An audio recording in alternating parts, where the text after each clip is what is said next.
All right, joining me right now for more on the Russia investigation, Wisconsin Congressman Sean Duffy. Good to have you here, Representative Duffy. Hey, good to be with you, Trish. Thanks for having me on. Let's start with Devin Nunes' request to start getting some of these documents that he's been asking for over and over again and has not yet received. Is this going to put the pressure on the FBI to at least do what you guys are asking?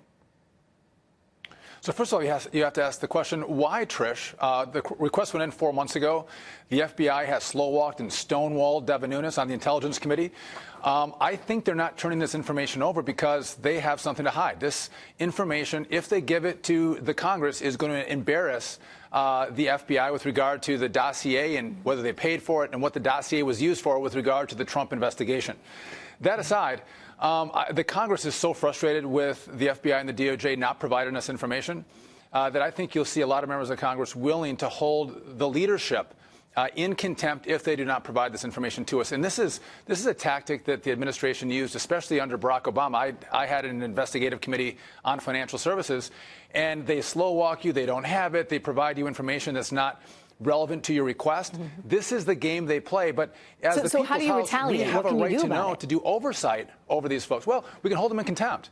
Okay. And no one wants to be held in contempt of Congress. Now, obviously, those charges would go then to the DOJ. Again, we have to use every tool that we have because we have a right to know, because the American people have a right to know. And we can't just take their stonewalling at face value and walk away. We have to use all the tools in our toolbox to make sure we get this information, to make sure that there's light shown on this investigation and what the big question, the folks in the DOJ and FBI did. Did the FBI use this dirty dossier that's been largely discredited by everyone? Did the FBI possibly use it in order to wiretap the Trump campaign? Because I think that's what people are concerned about, right, Congressman? If they did that, then it quite might be Watergate on steroids, as our president has referred to it. So, yeah, we are concerned about, did they use the dossier to start the investigation and wiretap Trump and Trump's people? But we want to know what kind of collusion that the FBI had with the Democrat Party. Did they pay Michael Steele to continue the Democrat investigation into Donald Trump and get information from Russia? Those are all questions that we have a right to know.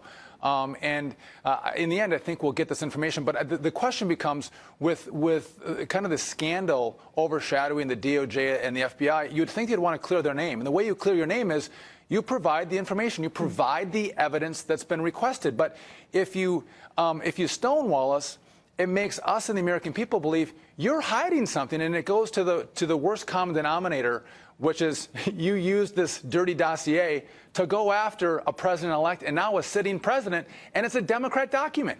This is crazy stuff, and I think the FBI and the DOJ, they can apologize for past transgressions. If they made mistakes, come clean. Say you made mistakes. You're going to change your ways. You're going to bring in new people who don't have a partisan bias and don't have a political agenda.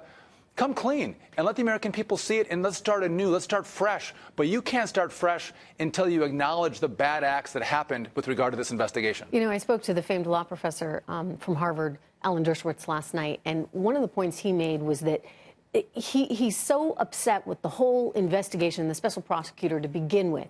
He said, when you're trying to uncover what may have happened with Russia, it's a serious enough issue on every side that it really shouldn't be beholden to anybody that may have a political bent. And the concern is that too many people within the FBI were out to get the president, and too many people that are on Mueller's team were certainly not supporters of the president. And so it taints the entire process. And Congressman, you want answers. I want answers. Everyone deserves an answer.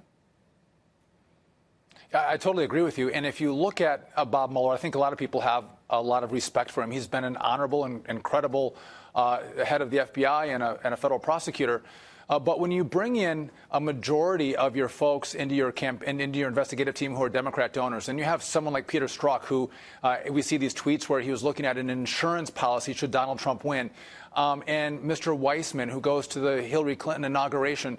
You're filling your investigation with people who aren't looking for the truth. They're looking to take down an American president and undermine the will of the American people. This is really serious stuff. And so, though Bob Mueller might be a credible, good guy, he's filling his campaign or his investigative team with political hacks. And that comes back to Mueller himself.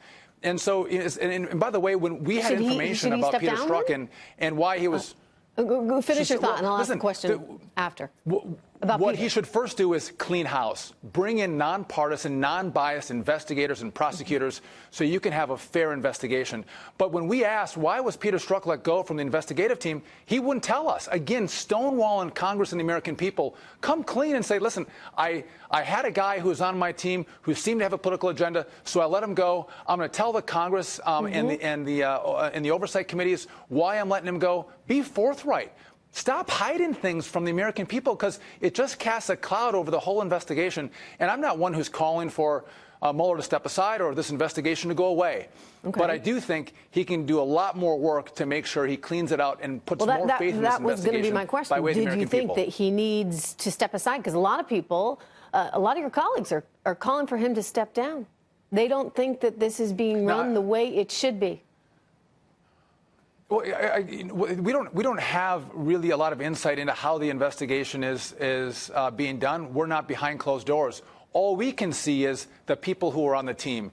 And from the people Mueller's put on his team, it gives us great pause and concern that it is a political witch hunt and there's a political agenda behind it. So Bob Mueller needs to clean house, bring in good folks that are nonpartisan, non-biased, and then we can all have a little more faith in the investigation. But by the way, you're not asking for we're doing an investigation on Donald Trump on a dirty dossier.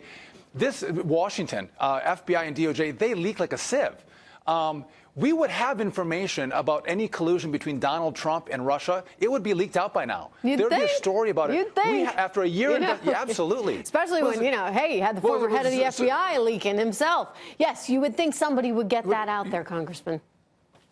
So far, nothing. Just, as you know, when the FBI met with Donald Trump when he was president-elect on the dossier, that was immediately leaked to CNN, and they reported it, giving credibility to the dossier. Yeah. They all leak.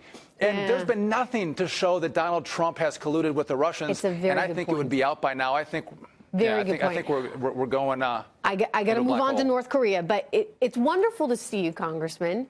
Happy New Year to you. You too, Trish. And to your wonderful wife and to your whole family.